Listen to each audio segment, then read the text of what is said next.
महाराज सहस्त्रार्जुन, आप चिंता ना करें। आपके सामने हम सेना की एक ऐसी दीवार खड़ी कर देंगे जिसको तोड़ना परशुराम के लिए असंभव हो जाएगा। नहीं, यह उचित नहीं होगा। इस नीति में मुझे कोई बुद्धिमानी दिखाई नहीं देती। ऐसा क्यों महाराज? हम जो कुछ भी कर रहे हैं आपकी सुरक्षा को ध्यान में रखकर कर रहे हैं। इस समय हमारी सुरक्षा से भी महत्वपूर्ण है परशुराम का वध। इस समय परशुराम की दशा उस चूहे जैसी है जो घर में अपने लिए अनाज ढूंढ रहा है। यह अनाज उसे मूषिक पेटिका में दिया जाएगा। जैसे ही वो अनाज के लालच में आएगा, हमारे जाल में फंस जाएगा और हम उसे बंदी बना लेंगे। महाराज, आपकी बात का तात्पर्य? मेरा अर्थ बिल्कुल स्पष्ट है। इस समय परशुराम केवल मुझे ढूंढ रहा है। जैसे ही वो मुझ पर आक्रमण करने आए, उसे आने दिया जाए। जैसे ही वो हमारे घेरे में आ जाएगा, हम उसे चूहे की भांति पकड़कर मार डालेंगे। महाराज, मैं आपका तात्पर्य अच्छी तरह समझ गया। हम इसी प्रकार व्यूह की रचना करेंगे।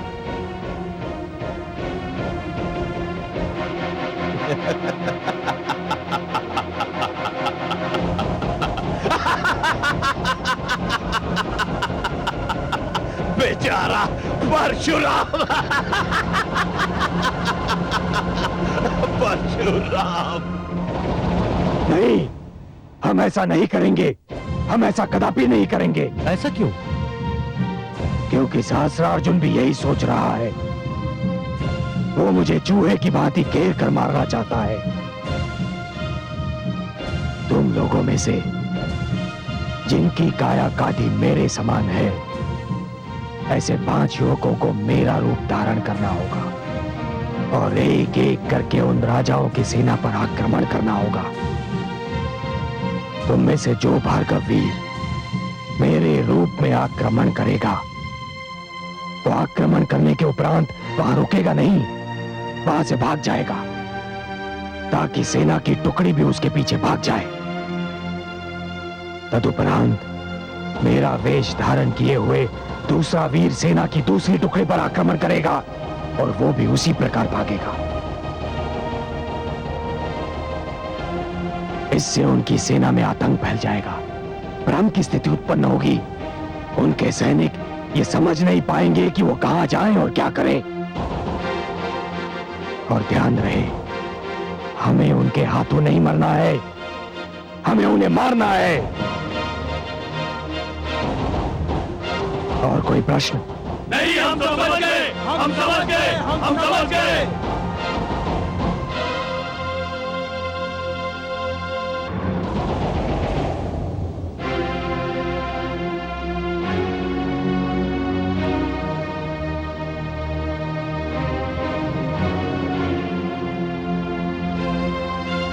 महाराज की जय हो। परशुराम ने अपने संदेश वाहक को कोई महत्वपूर्ण संदेश लेकर भेजा है।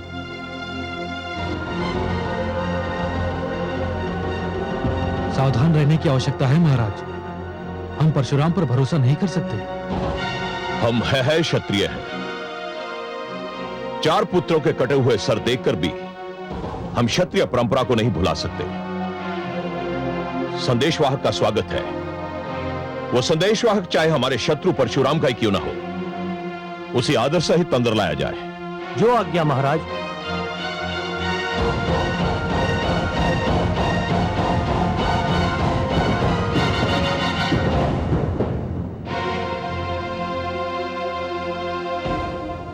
श्री राज राजेश्वर चक्रवर्ती सम्राट सहस्त्रार्जुन की जय हो।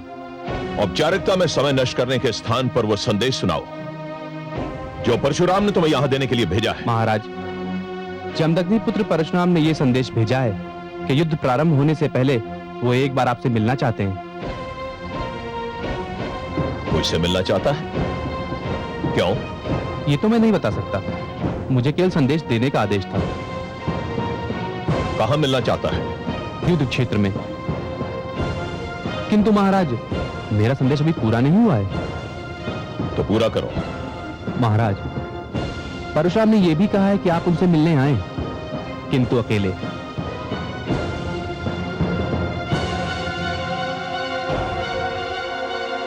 आपके साथ आपके सहयोगियों में से किसी को भी नहीं होना चाहिए।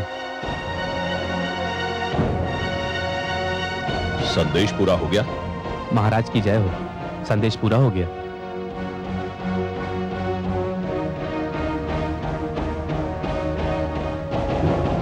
आपने क्या निर्णय लिया है महाराज? हम सोच रहे हैं। मेरे विचार में तो आपको वहां नहीं जाना चाहिए महाराज। महाराज, हम परशुराम पर विश्वास नहीं कर सकते। महाराज, आपके वहां जाने से संकट भी उत्पन्न हो सकता है। और हमारे ना जाने से क्षत्रिय गौरव का अपमान भी हो सकता है। क्षत्रिय गौरव के सम्मुख हमारे प्राणों का कोई मूल्य नहीं। हम जाएंगे, अवश्य जाएंगे। परशुराम से कहो कि हमने उसकी विनती स्वीकार कर ली है। हम उसे मिलने अवश्य आएंगे। महाराज की जय हो।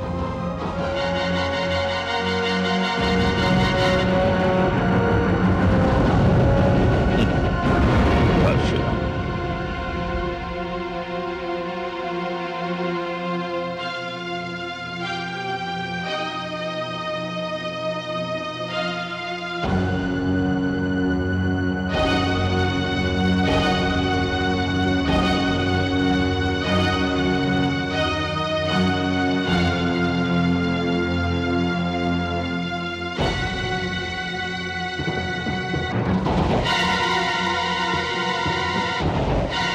तुमने कदापि आशा नहीं की होगी कि मैं तुमसे भेंट करने आऊंगा। मुझे आशा ही नहीं, विश्वास था सहस्त्रार्जुन कि तुम आओगे। मुझे पूर्ण विश्वास था कि तुम आओगे और अकेले आओगे। इस विश्वास का कारण? सहस्त्रार्जुन, मैं है इतिहास और परंपरा से भलीभांति परिचित हूं। तो ये कहो कि तुम्हें है क्षत्रिय एकता ने भयभीत कर दिया है। सहस्त्रार्जुन, मैं संसार में किसी वस्तु से भयभीत नहीं होता। हाँ, कुछ बातें मुझे चकित अवश्य करती हैं। मैं समझा नहीं। मैं समझाता हूं।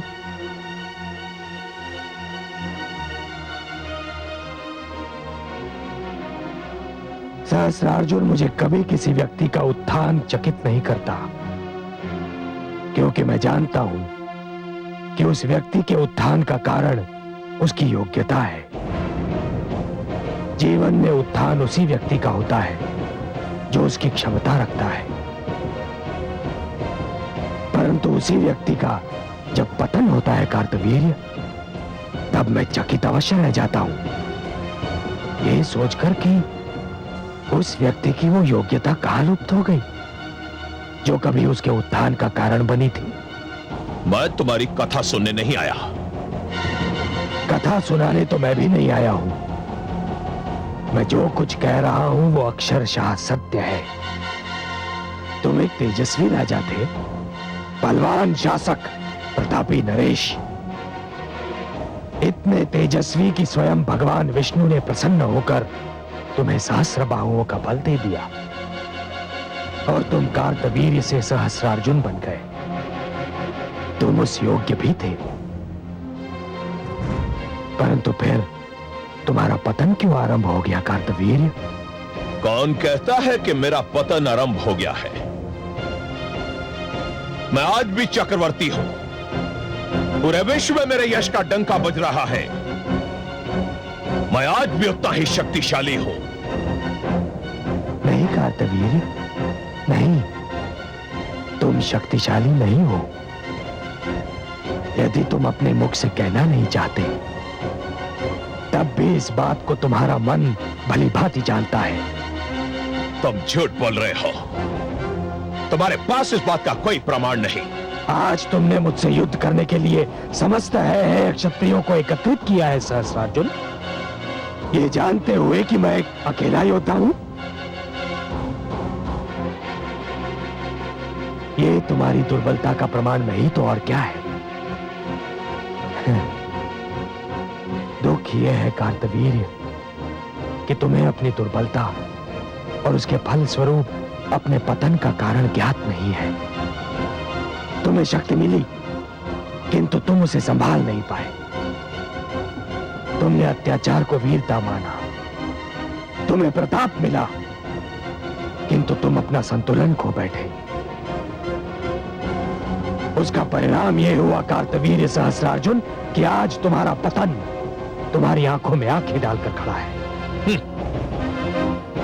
पतन क्या होता है परशुराम, यह तुम्हें उस समय ज्ञात होगा जब मेरा पांव तुम्हारी छाती पर और मेरा खड़ग तुम्हारी गर्दन पर होगा, और जब मैं युद्ध क्षेत्र में अपने खड़ग से तुम्हारा गला रेत रहा हूंगा, तो उस समय मेरे मन में यही विचार होगा कि मैंने अपने चारों प्रिय पुत्रों के रक्त की एक एक बूंद का मूल्य प्राप्त कर लिया है। वो नहीं होगा सहस्त्रार्जुन, वो तो कदापि नहीं होगा, क्योंकि तुम जानते हो कि तुमने मेरे पिताश्री का वध किया था। मेरे माताश्री के प्राणों की हानि भी तुम्हारे ही कारण हुई थी। देवी अनामिका की मृत्यु के पीछे भी तुम्हारा ही हाथ था। तुम ये सब जानते हो कार्तवीर्य सहस्त्रार्जुन, और तुम ये भी भली भांति जानते हो कि तुम्हें इस सब का मूल्य चुकाना है, और तुम वो मूल्य युद्ध क्षेत्र में चुकाओगे। हे कार्तवीर्य, तुम ये सब यदि नहीं जानते तो मेरे बुलावे पर इतनी सरलता से नहीं आते।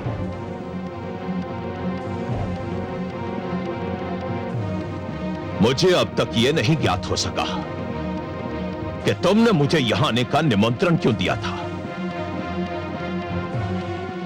एक अवसर देने के लिए, केवल एक अंतिम अवसर। जो बात मैंने महारानी मृण्मयी से कही थी, यदि तुम वो बात मान लो सहस्त्रार्जुन, यदि तुम समस्त ऋषियों, भार्गवों और विद्यार्थियों से क्षमा मांग लो, तो यह युद्ध टल सकता है। तुम्हारे प्राणों की रक्षा हो सकती है।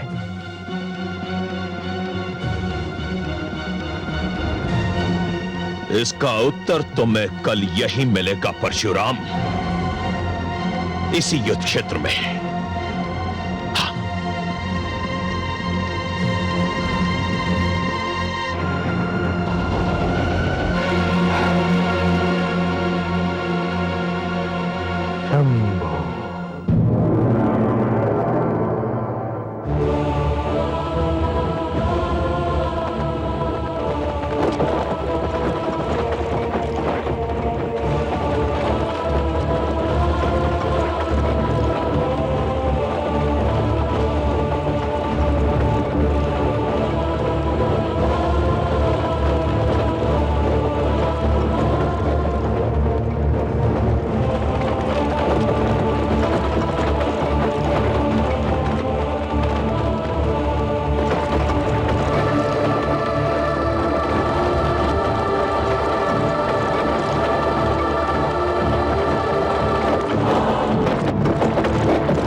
चक्रव्यूह बनाने जा रहे हैं। समझ रहे, एक एक सैनिक, एक एक योद्धा का एक ही लक्ष्य होगा, परशुराम। वो जिस ओर से भी चक्रव्यूह में प्रवेश करने का प्रयत्न करे, उसे घेर कर मार दिया जाए। यह इतिहास का बहुत ही अनोखा युद्ध होगा। एक ही व्यक्ति की मृत्यु और विजय।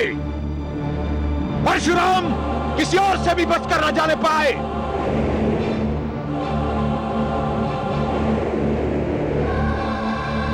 महाराज सहस्त्रार्जुन, युद्ध क्षेत्र तो रिक्त है। यह कैसा युद्ध है? यहां तो कोई प्रतिद्वंदी नहीं है।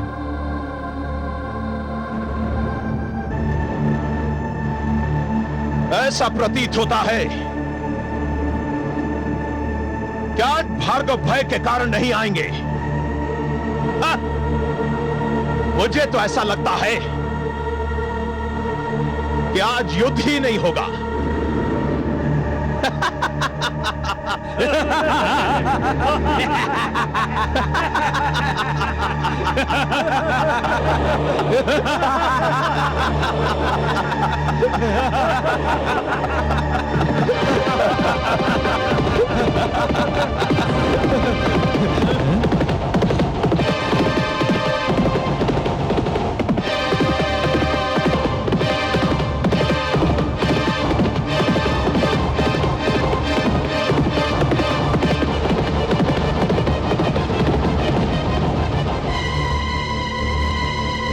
परशुराम, उठे नरेश, आक्रमण करो। मुझे परशुराम का वध चाहिए। आक्रमण! आक्रमण!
षड्यंत्र है।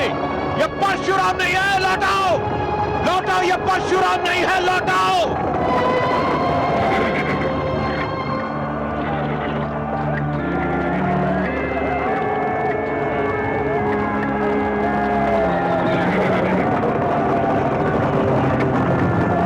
रुक जाओ, मैं कहता हूं रुक जाओ, ये परशुराम नहीं है, रुक जाओ, रुक जाओ, रुक जाओ, मुझे अकेला छोड़कर मत जाओ, ये कोई षड्यंत्र है, ये परशुराम नहीं है, लौटाओ लौटाओ, ये परशुराम नहीं है, लौटाओ।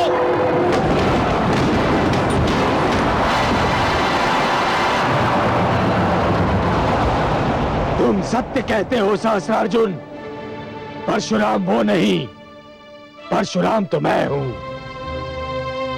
अब उठाओ अपने शस्त्र और दिखाओ अपनी सहस्त्र बाहुओं का बल।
आश्रम संस्कृति जीवित रहे, गुरुकुल परंपरा नष्ट ना हो, आचार्य और शिष्य के संबंध शिक्षा का आधार और माध्यम बने रहे, इसलिए हे कार्तवीर्य सहस्रार्जुन, मैं जमदग्नि और रेणुका का पुत्र परशुराम तुम्हारा वध करने जा रहा हूं।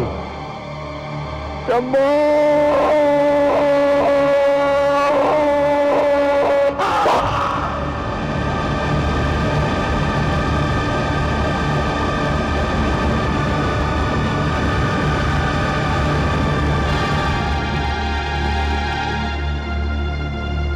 शंभो!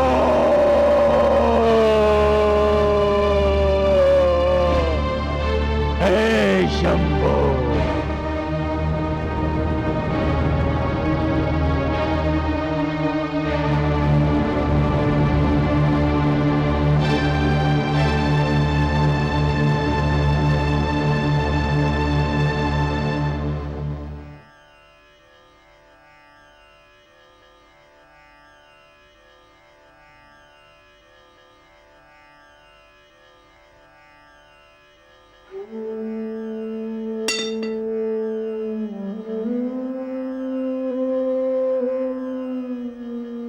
हे माता,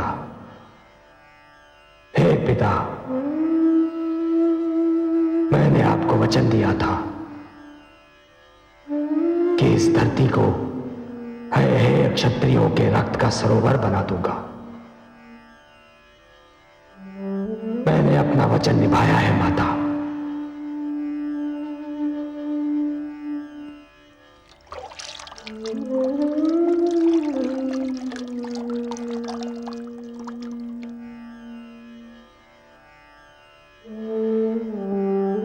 मैं आज उन क्षत्रियों के रक्त से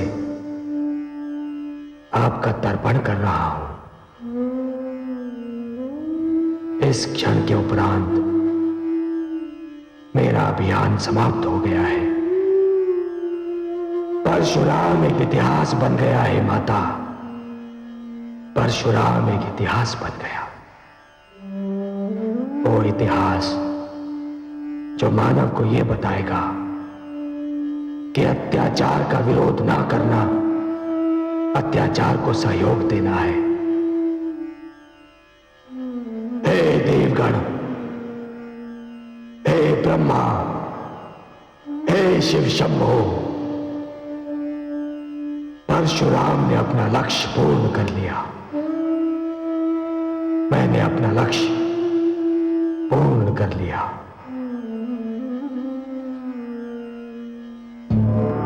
हे सर्वेश्वर, ये दृश्य तो मैं पहली बार देख रही हूं कि कोई पुत्र अपने माता पिता का तर्पण जल के स्थान पर रक्त से कर रहा है। यदि ये परंपरा बनी तो मानव का क्या होगा, संस्कृति का क्या होगा? महादेवी, ये दृश्य देखने में क्रूर अवश्य लगता है, परंतु तनिक सोचिए, उस पुत्र की मनस्थिति क्या होगी जिसके माता पिता, मित्र, आचार्य और एक निर्दोष कोमल कन्या को निर्ममता से मार दिया गया हो। मैं भी यही समझती हूँ कमल नयन कि सारा किया धरा सहस्रार्जुन का है। उसने तो अन्याय की हर सीमा लांघ ली है। परंतु हे सर्वेश्वर, सहस्रार्जुन को सहस्त्र बाहुओं का बल आप ही ने प्रदान किया था ना? हाँ महादेवी, पर सहस्त्र बाहुओं का बल मैंने उसे क्यों दिया था, ये तो वो भी जानता था और आप भी जानती हैं। मानव की यही दुर्बलता है महादेवी कि वो कभी कभी अपने वरदान का ऐसा दुरुपयोग करता है कि वरदान देने वाला अपनी देन पर पछताने लगता है। और इसका एक ही उपाय है महादेवी कि मानव को अपने जीवन में इतनी शक्ति दी ही न जाए कि वो दूसरों के लिए अभिशाप बन जाए और मुझे हस्तक्षेप करना पड़े। मैं भी यही कह रही थी जगदीश्वर। मानव को ईश्वर ने सद्बुद्धि दी, जीवन के नियम बताए, न्याय अन्याय, धर्म अधर्म, सत्य असत्य, उजाले अंधेरे की पहचान करा दी, उसे हर रूप से संपूर्ण बनाया। फिर ऐसा क्यों होता है कि हर बार आपको हस्तक्षेप करना पड़ता है? महादेवी, जिस प्रकार सारे घर में उजाला फैलाने वाला दीपक चाहते हुए भी अपने ही पैरों तले का अंधेरा नहीं मिटा सकता, उसी प्रकार समस्त शक्तियों से संपन्न होने के उपरांत भी मानव अपनी ही भीतर की दुर्बलता पर अंकुश नहीं रख पाता। मानव की दुर्बलता यह है महादेवी कि शक्ति पाते ही वो ये सिद्ध करने पर उतर आता है कि जो शक्ति उसके पास है वो किसी और के पास नहीं है, और इसे सिद्ध करने में वो उसी प्रकार अहंकार के जाल में फंस जाता है जिस प्रकार एक पंछी बहेलिए के जाल में फंस जाता है। और फिर जिस प्रकार भोर दोपहर में, दोपहर संध्या में और संध्या रात्रि में परिवर्तित हो जाती है, उसी प्रकार अहंकार अन्याय में, अन्याय अत्याचार में और अत्याचार निर्ममता में परिवर्तित हो जाता है। और तब आपका हस्तक्षेप न करना असंभव हो जाता है। हाँ महादेवी, और फिर मानव की आत्मा से दुखी पुकार उठती है जिसे सुनकर मैं अपने पग रोक नहीं पाता। कमल नयन, आप पग नहीं उठाएंगे तो अनर्थ हो जाएगा। आत्मा की दुखी पुकार परमात्मा ने सुनी तो मानव की आस्था टूट जाएगी, विश्वास चूर चूर हो जाएगा, तम और अन्याय की शक्तियों की विजय हो जाएगी। मानव की तो आप संकट मोचन हैं, सहायक हैं, अंतिम आश्रय हैं। मुझे अपने प्रश्न का उत्तर मिल गया देवेश्वर।